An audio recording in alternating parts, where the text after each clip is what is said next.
And so this is why we have fear, because of past experiences that were traumatic, left traumatic imprints in our body, this freeze response stress energy. And so whenever something similar shows up or is perceived as similar, then our body remembers and brings in that past experience as if we're experiencing right now, even if it happened 10 years ago.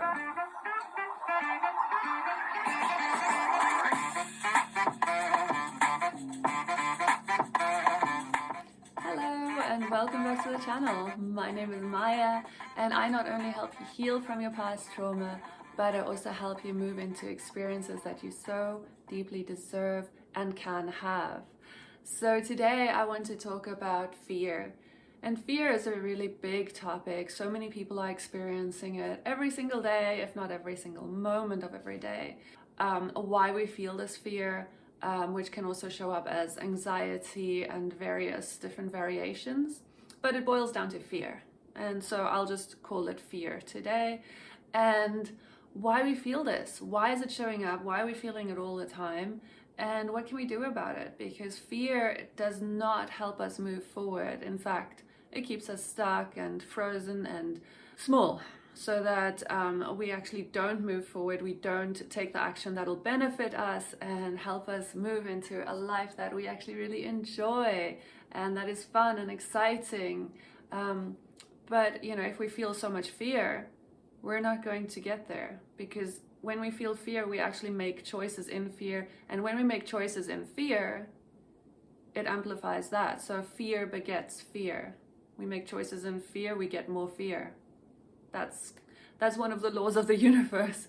If we follow this, we give it our attention. If we give fear our attention and our focus and we buy into it, we get more of that, because the universe is abundant. You know, it gives us more and more and more of what we focus on. So this is not really what I wanted to talk about today, but it's really important just to understand how it actually affects us in our lives and how it amplifies, and how if we do buy into these fear stories, lack and scarcity, then that just keeps on replicating more and more and more. Okay, so let's get back to what I actually wanted to explain, which was why do we actually feel fear? Where does this come from? Why do we have fear? Well, fear is actually a normal response way back when we had to really pay attention if there's a bit of a noise behind a tree in, you know, when we were back living in the wilderness. If maybe there is a predator there, a lion, tiger, whatever. So we actually had to really listen and be aware, and if there's a rustle, tense up and just listen and focus. And then that response, that's fear, because it could be a predator that will actually endanger our life and we could actually die. So that fear is great. That is very useful. And so then as soon as we feel this fear, that's the amygdala in our brain activating fear. Okay, great. And now we are hypervigilant, we're paying attention, very focused, and all of our energy is going to our limbs, so we can either fight, or to our legs, so we can flight, run away, right? We also have a fear response that is freeze. And freeze is basically just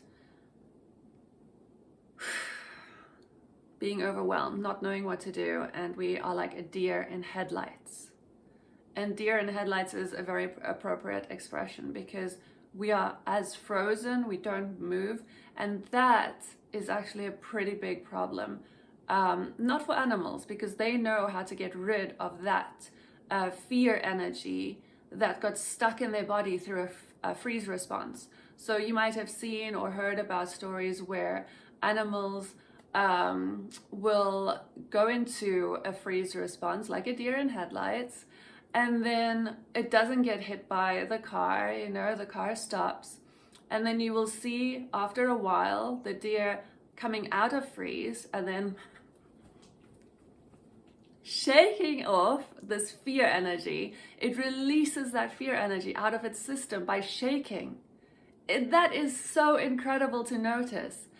And as soon as we have picked up on this, that energy can be released to shaking, and then, you know, the deal will just wander off and live its life as if nothing happened and it'll be fine. But for humans, we don't shake off this energy. We don't know, and we just suppress it and keep it in there, and we stay hypervigilant. And in fact, that is a traumatic imprint when something like that happens. And so that traumatic imprint is then in our brain, and we subconsciously store it away, saying, oh, okay, whenever that happens, it's danger, we might die, we feel like we are in, you know, a life-death situation. And this could, let's say it's a car accident, right? That is a real life-death situation. You could die in a car accident. And so if you are in a car accident, that's really traumatic, depending how serious it is, depending on many different factors, even if it's not serious. But for you, you store that as a traumatic imprint. That's totally possible, right? Okay, so that is actually a great example, because when you're in a car accident, most of the time, you do actually feel helpless. You do go into a freeze response, because how are you going to fight the situation? How are you going to run away from the situation? You can't. So you go into a freeze response, you just brace yourself, and you just freeze, and your body just kind of shuts down, and that energy gets stuck in your body because you're in a freeze. So that means, and I'm not saying, oh, in a car accident, just shake off that energy, because, you know, you might actually have an injury depending on the situation. So I'm not saying that's the solution. I'm just saying that's a freeze response. And so that energy is stuck in your body. And then it would be very useful to find a way to release that. And so what would be a great solution is actually to find a safe resource, to actually find some memory or somebody or something. Maybe there is somebody who is from, maybe the ambulance arrives. There's a paramedic there with you. And so what would be really great in this situation is to actually hold that paramedic's hand, if that feels good, comforting, safe, and supporting for you, and to actually have that eye contact with the paramedic. And if they know what they're doing, they will be that safe resource for you and just be there with you, be that safe container, and just keep the eye contact and give you that safe feeling of, yes, I'm here, everything's okay, don't worry, I'm right here with you. And then just that physical contact of holding your hand or holding your shoulders. It depends, you know, what would be comforting for you, what you know, everybody's different. But most of the time, just holding somebody's hand, having that eye contact, that connection, that's massive. That is a safe resource. And if that happens, that traumatic imprint, that might not even happen. Like that trauma might not even stay in your body, because you have that safety that is actually reassuring. And so that energy can just dissipate. It doesn't stay in here with you, where you're just so frozen, you feel so scared, you feel alone, because being alone in a scary situation, it's traumatic. That's a recipe for a traumatic imprint to stay in your body. And so this is a great way to not have that energy stay in your body, to find a safe resource. And if you don't have a paramedic in that situation, you can just ground yourself. And I know this sounds difficult in a traumatic situation, and that's why most of the time we actually get traumatic imprints rather than allowing that energy to move through us. Because if we just allowed the fear to move through us, then that's great. We don't store that traumatic freeze energy, that stuck energy, no problem. But like I said, most of the time we don't have the safe resource.